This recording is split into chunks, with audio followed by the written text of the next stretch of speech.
मानः अनेकांतमयी मूर्ति नित्यमेव प्रकाशता। अनेकांतमयी मूर्ति नित्य ही प्रकाशित रहे, इसी उपक्रम के लिए हम विमर्श के लिए इकट्ठे हुए हैं। सभा के सम्मानीय अध्यक्ष जो कि अभी मौजूद नहीं है, मेरे अग्रज डॉक्टर राकेश जी, डॉक्टर अनेकांत जी, भाई साहब ऋषभ जी, मेरे अनुज विद्वत वृंद और दिल्ली में दूर दूर से छठ के आए इस हुंडा व सर्पणी पंचम काल के छठे छटाए श्रोताओं। छठे छटाए के दो अर्थ होते हैं। निवेदन आपसे, आप अच्छा वाला अर्थ लीजिएगा। घड़ी में 12 बज चुके हैं, आपके भी बज चुके होंगे।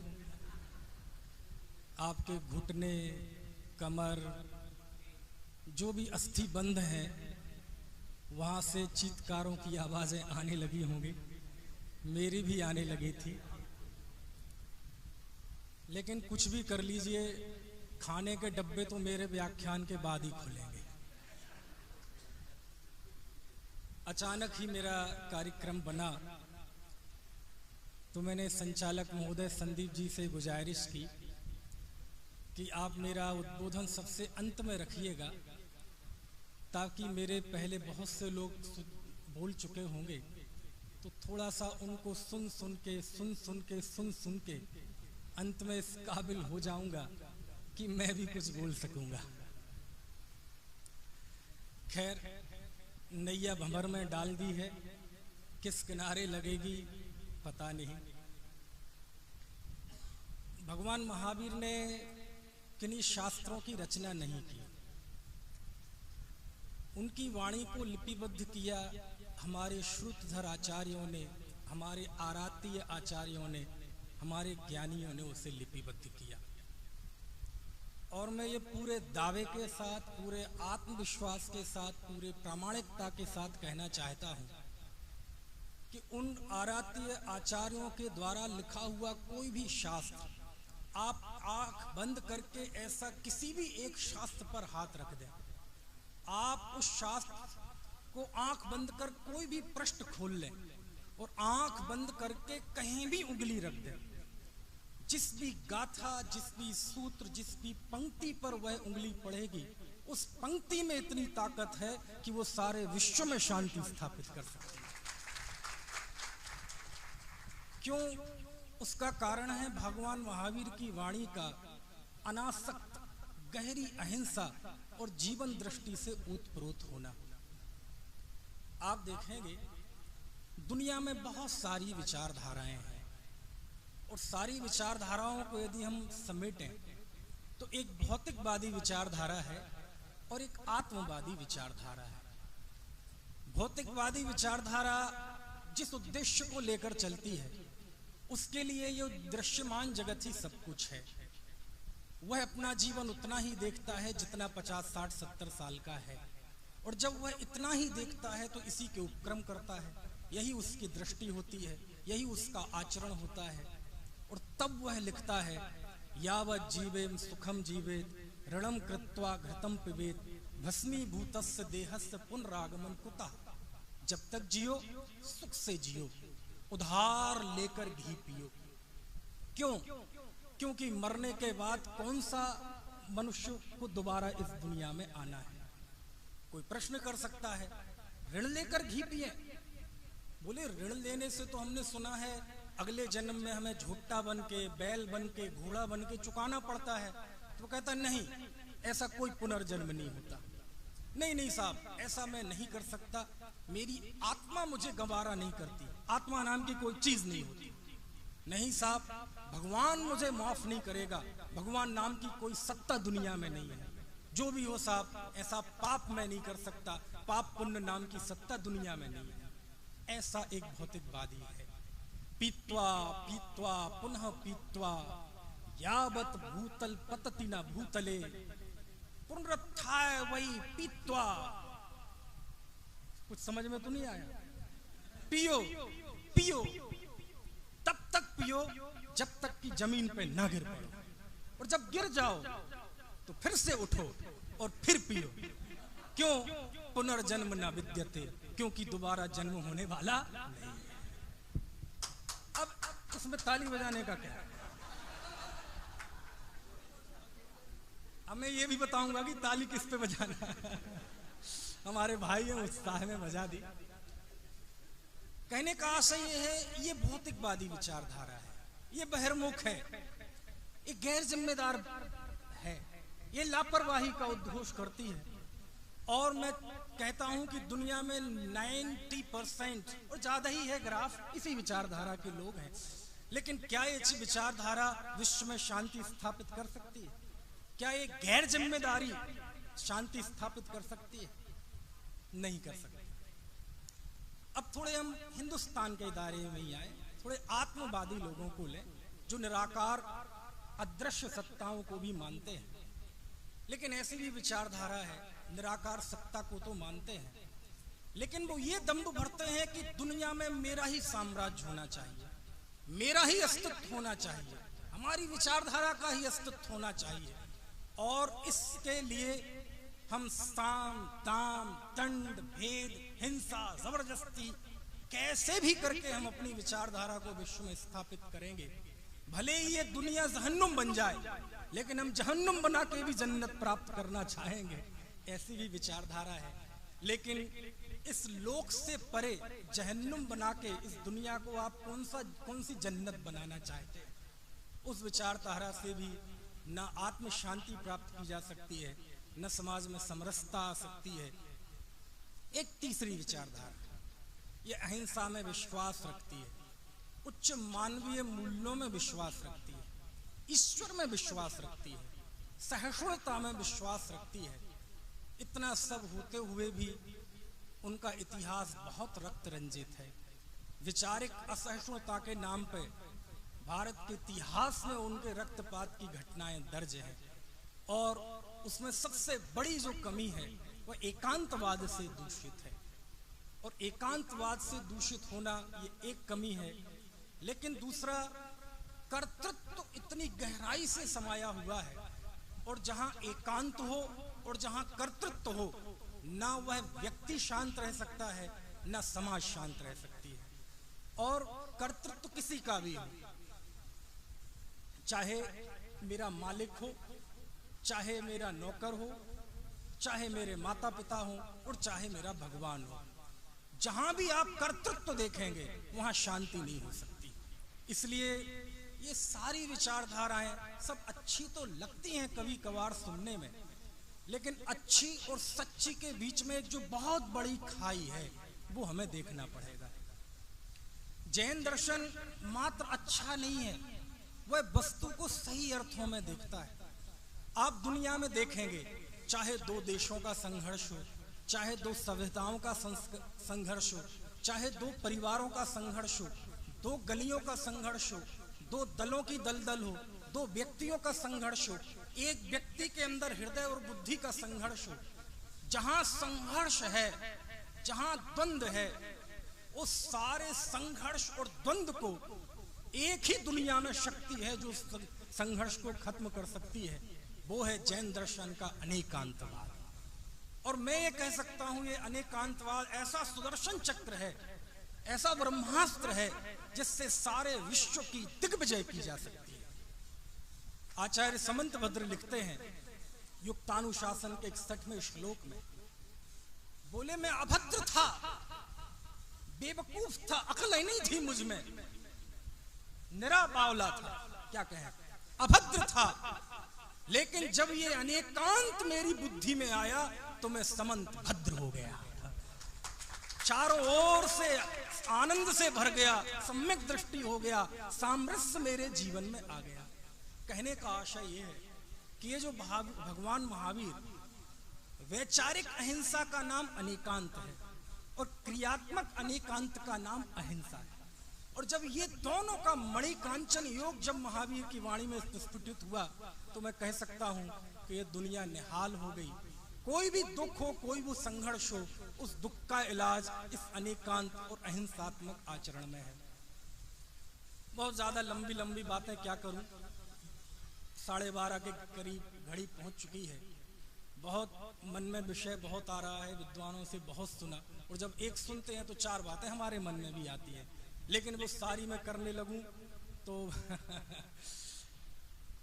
देखो, एक छोटी सी बात मैं कहता हूं, दर्शन और व्यक्ति, इन दोनों में बिंब प्रतिबिंब भाव होता है।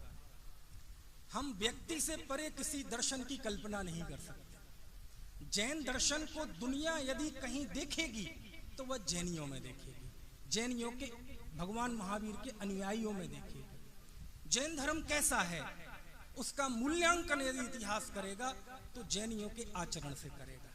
यद्यपि दोनों अलग अलग चीजें हैं, लेकिन इन अर्थों में अलग अलग नहीं है कि हम दार्शनिक तौर पे हम जैनी हैं, लेकिन आचरण के तौर पे हम भोगवादी भौतिकवादी बने रहे। ऐसा छल जैन शासन में नहीं।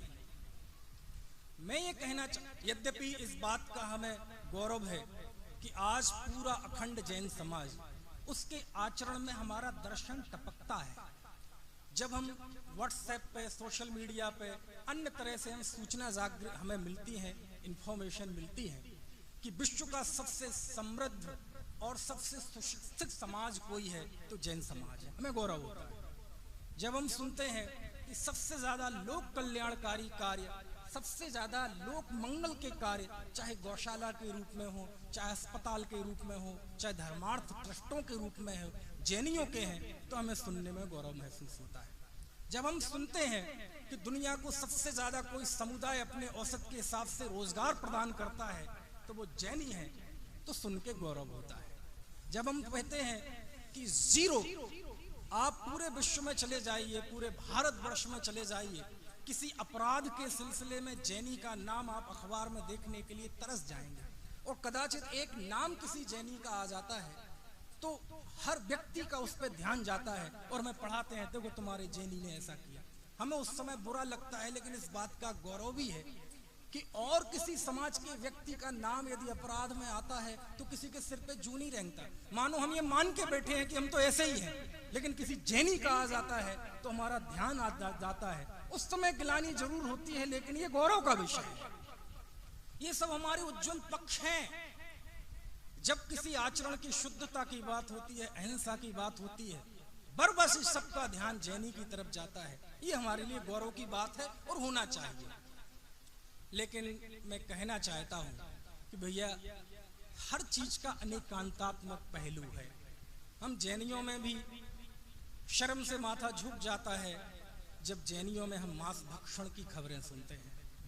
शर्म से माथा झुक जाता है जब जैनियों में शराब की प्रवृत्ति देखते हैं। शर्म से माथा झुक जाता है जब जैनियों के माता पिता वृद्धाश्रमों में जाते हैं। शर्म से माथा झुक जाता है जब हम शील मर्यादा का ध्यान न रखते हुए ना जाने कैसी असंयममयी हमारे विवाहों में हम दिखावा करते हैं, पैसा खर्च करते हैं। हमारा शर्म से माथा झुक जाता है उस समय जब हम अपने बच्चों की परवरिश के लिए उन्हें ये दृष्टि देते हैं कि छल हो, बल हो, जैसे भी हो आप व्यापार करो। तो ये बहुत सारी विकृतियां हैं जिनसे हमारा माथा शर्म से झुक जाता है। लेकिन क्या करें, अब मन में भाव इतने हैं। मैं जैन सिद्धांतों की प्रासंगिकता भी बताना चाहता हूँ, और चाहता हूँ कैसे भगवान महावीर की एक वाक्य से पूरे विश्व में शांति स्थापित हो सकती है। लेकिन हम विश्व में शांति क्या स्थापित करें, हम ही खुद शांत हो जाएं, हम ही आनंदित हो जाएं, क्योंकि दूसरे लोग डर से प्रभावना करना चाहते हैं। प्रभावना का अंग जैन धर्म में भी है। सम्यक दृष्टि के 8 अंगों में एक प्रभावना नाम का अंग है, लेकिन उसकी वह प्रभावना आराधना से होती है। जैन दर्शन वाणी से प्रभावना नहीं मानता, आचरण से प्रभावना मानता है। भाषण से प्रभावना नहीं मानता, आचरण से प्रभावना मानता है। जिह्वा से प्रभावना नहीं मानता, जीवन से प्रभावना मानता है। भगवान महावीर ने तो अपने जीवन में एक लफ्ज नहीं बोला, और जब बोला तब वो अरहंत हो चुके थे। कहने का आशय ये है कि बहुत सारी बातें हैं। अब चूंकि अंतिम समय है तो क्यों ना हम भगवान महावीर के इस सिद्धांत को अंतिम बिंदु तक पहुंचाएं। क्योंकि ये जो हम गृहस्थों का जीवन होता है, आप देखो दुनिया में कहते हैं हम राम राज्य लाएंगे, राम राज्य लाएंगे। ठीक है, अच्छी बात है, राम राज्य लाएं, हमारी भावना है, लेकिन राम राज्य में हमारी भूमिका क्या होगी? उस राम राज्य लाने में हमारी क्या भूमिका होगी? एक शब्द में बताता हूं राम राज्य कैसे आ सकता है। राम राज्य यदि आपको लाना है तो आपको 5 अणुव्रतों का प्रचार करना पड़ेगा। 5 अणुव्रत ही राम राज्य हैं, इससे अलग कोई राम राज्य नहीं है। हिंसा प्रवृत्ति का त्याग, असत्य वृत्ति का त्याग, अन्याय अनीति का त्याग, न्याय नीति पूर्वक जीविका उपार्जन करना, जितनी जरूरत हो उतना जोड़ना, और अपनी स्त्री के अलावा छोटों को बहन के समान, बेटी के समान, बराबरी वालों को बहन के समान, और अपनी से बड़ी उम्र की महिला को माँ के समान। ये 5 अणुव्रत ही राम राज्य है, इससे बड़ा कोई दूसरा राम राज्य। लेकिन ये 5 अणुव्रत का, इन पंचशील के सिद्धांतों का एक बड़ा आत्मीय पहलू है, क्योंकि इस दुनिया की सबसे छोटी इकाई है मनुष्य। प्राणी मात्र है, अभी हम मनुष्यों पर लागू करते हैं, क्योंकि हमसे ही परिवार बनता है, हमसे ही गली मोहल्ले बनते हैं, हमसे ही समाज बनता है, हमसे ही देश बनता है, हमसे ही संस्कृति बनती है, सभ्यता बनती है। मेरा निर्माण, मेरे व्यक्तित्व का निर्माण ही समाज का निर्माण है। और हमारा व्यक्तित्व कैसा हो, तो भगवान महावीर हमें 2 दृष्टियां देते हैं। आप देखो, कहते हैं हम सारी दुनिया के जीवों में एकत्व यदि है तो 100% एकत्व है, हम में कोई भिन्नता नहीं है। और यदि हम में विविधता भी है तो 100% विविधता है, हम में कोई समानता नहीं है। जब हम अपने आप में एकत्व देखें तब महावीर कहते हैं एगो में शास्त्र दो अप्पा राण दंसण लक्षणों शेषा में बाहिरा भाबा सब्बे संजोग लक्षण। और जब वैविध्य देखें, हर व्यक्ति विषाद में डूबा हुआ है, हर व्यक्ति अभाव में डूबा हुआ है, हर व्यक्ति के अंदर कहीं ना कहीं द्वंद्व और वर्जनाएं चल रही हैं, हर व्यक्ति सारी दुनिया को अपने जैसा देखना चाहता है। व्यापक एकत्व की स्वीकृति यदि है तो वो भी जैन धर्म में है, और व्यापक वैविध्य की स्वीकृति है तो वो भी जैन धर्म में है। वो मैं बताता हूं आपको कैसे। और जब तक ये व्यापक वैविध्य की स्वीकृति नहीं होगी, ये संघर्ष चलते रहे। आप देखें, एक ये हमारा अंगूठा है? मौजूदा विश्व में जिसे विज्ञान कहता है लगभग 8 अरब लोग होंगे। 8 अरब लोगों का अंगूठा आपस में मिलता है। अंगूठा क्या, ना ये तर्जनी मिलती है, ना मध्यमा मिलती है, ना कनिष्ठिका मिलती है, ना अनामिका मिलती है, ना कनिष्ठिका मिलती है, बाल नहीं मिलते, कान नहीं मिलते, नाक नहीं मिलते। हम अंगूठा लगाते हैं, है ना, वो पैड पे कुछ नहीं मिलता। अंगूठा तो इसलिए लगाते हैं, वो एक प्रतीक है, क्योंकि अब पैड पे नाक लगाएंगे और तो वो अच्छा नहीं लगेगा, इसलिए हमने प्रतीक के रूप में अंगूठा बना लिया। आवाज नहीं मिलती, आवाज। ये मिमिक्री करने वाले लोग होते हैं, कितनी ही मिमिक्री कर ले, अरे एक बाल नहीं मिलता। आपका एक बाल टूट के कहीं ग्रीनलैंड के जंगलों में झंगालाला में गिर जाए और वैज्ञानिक को यदि वो बाल मिल गया तो वो बता देगा कि ये बाल इनका है, क्योंकि आपका बाल आपके जैसा ही है, दुनिया में किसी के जैसा नहीं। नाम कर्म के सामने कितनी वैरायटी है। ये कर्म सिद्धांत कितनी विचित्रताएं दुनिया को बताता है। एक जीव के जैसा दूसरा जीव हो नहीं सकता। आधार कार्ड क्या है, यही तो है। कितनी विविधता, कितनी विविधता। कहते हैं यदि तुम एकत्व देखो तो 100% देखो, और विभिन्नता देखो तो 100% देखो। एकत्व देखोगे तो भी शांति है, और वैविध्य देखोगे तो भी तुम्हारे अंदर का ये कर्तृत्व, ये दुर्भावना कि मेरे जैसी दुनिया हो जाए, ये विकल्प जो तुम्हें दुखी करता है, इस दुख को दूर करने के इसके अलावा कोई दूसरा उपाय नहीं है। तब जाके कुंद कुंद देव नियम सार में लिखते हैं, स्वाध्याय चल रहा है, सुना अभी, लाणा कम्मा लाणा जीवा, लाणा कम्मा लाणा जीवा, लाणा हवे भवे लब्धि तम्हा बयण विवादम सग पर समय ही बज्जे। नाना कर्म है, नाना जीव है, नाना उनकी लब्धि है, नाना उनके सोचने विचारने का तरीका है, नाना उनके महसूस करने का तरीका है। सबका सोचने विचारने का तरीका, महसूस करने का तरीका, देखने का तरीका अलग अलग, सब कुछ अलग अलग है। और जब सब कुछ अलग अलग है तब कुंद कुंद देव कहते हैं, मालूम महावीर ही कहते हैं कि ऐसी स्थिति में बयान विवादम, वचन का विवाद किसके साथ। देखो ये है महावीर की दृष्टि। हम कहते हैं पर समय के साथ, पर मत वालों के साथ विवाद मत करो। आचार्य कहते हैं ना पर समय के बाद साथ और ना स्व समय वालों के साथ, ना पर समय के साथ विवाद रखें, ना स्व समय के साथ विवाद रखें, उसका वर्जन करें, इस वाद विवाद को तोड़ दें। ये भगवान महावीर की दृष्टि है। एकत्व देखें तो अंतिम पराकाष्ठा तक देखें, और वैविध्य देखें तो अंतिम पराकाष्ठा पर देखें। और जब इन बिंदु पर हम आएंगे हकीकत में हम शांत हो जाएंगे। आप देखो 5 महाव्रतों की बात क्या है, इसकी पराकाष्ठा विवेक जी ने बात की थी, बहुत अच्छी बात की थी। देखो ये महावीर की दृष्टि है, नहीं मिलेगी। आप हाथ पे दिया रख के चले जाइए दुनिया में। क्या है हिंसा? हिंसा क्या है? दूसरे को देखना हिंसा है। असत्य क्या है? अपना अस्तित्व नहीं दिखना, इसका नाम असत्य है। चोरी क्या है? पर को अपना मानना, ये चोरी है। ब्रह्मचर्य क्या है? अपने अलावा तुम्हें कोई दूसरा देखने लायक लगता है, ये अब्रह्म है। परिग्रह क्या है? शास्त्र ज्ञान को भार कहा था, वहां तक मैं पहुंचता हूं। मैं आत्मा हूं, ये भार भी सुमेरु पर्वत जैसा भार है, ये अपरिग्रह की इंतहा है। क्या निकला अंत में? क्या किया भगवान ने शांति के नाम पे? भगवान महावीर ने शांति के नाम पे अपने माथे पे जो कर्तृत्व का बोझ था वो ऐसा सिर पे से उतार कर नीचे फेंक दिया। जिनके माथे भार वे डूबे मझधार में, हम तो उतरे पार झोंक भार को भाड़ में।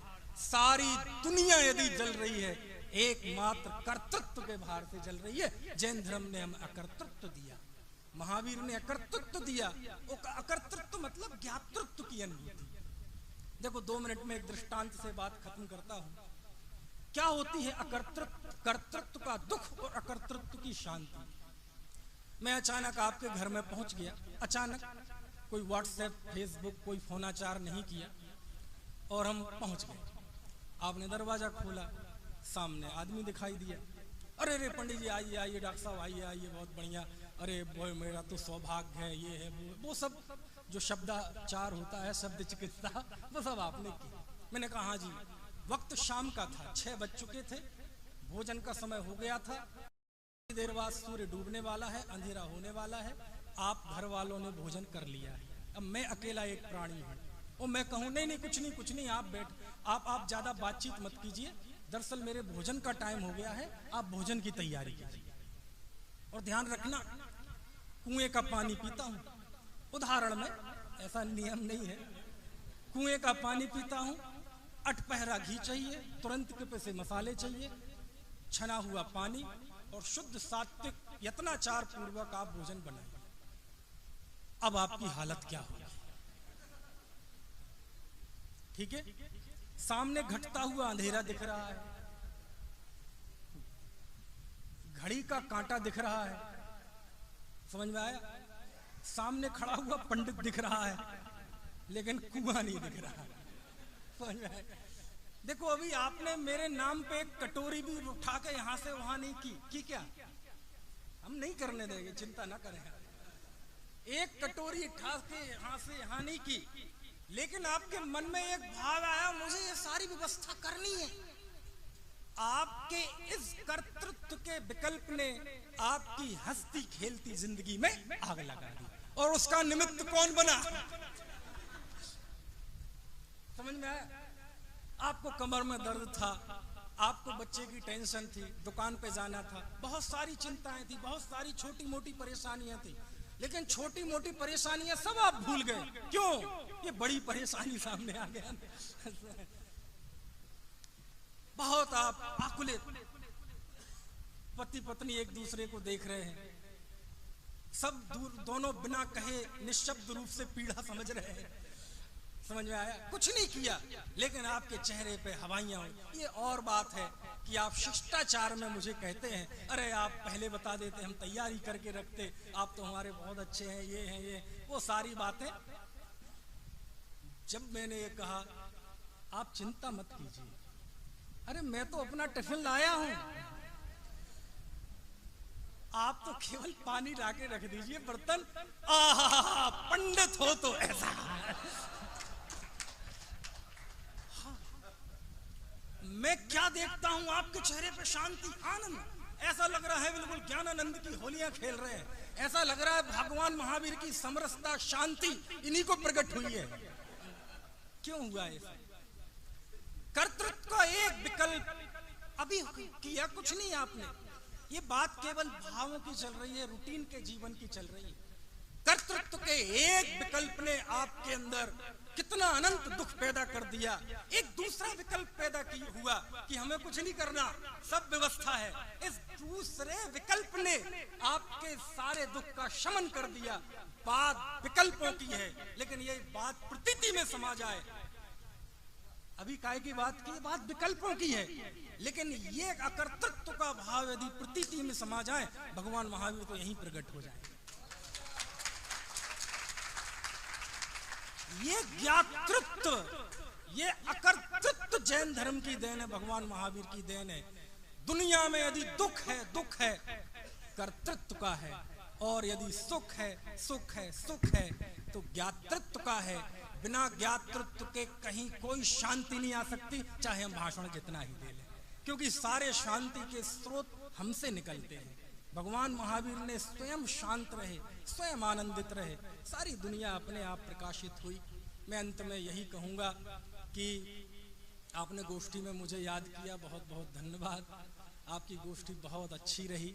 भगवान महावीर केवल हमारे वाक विलास के और बौद्धिक व्यायाम के विषय ना बने, वो हमारे आनंद के भी विषय बने, आचरण के विषय बने। इसी पवित्र भावना के साथ ये बात जोर दिया कि इस कर्तृत्व के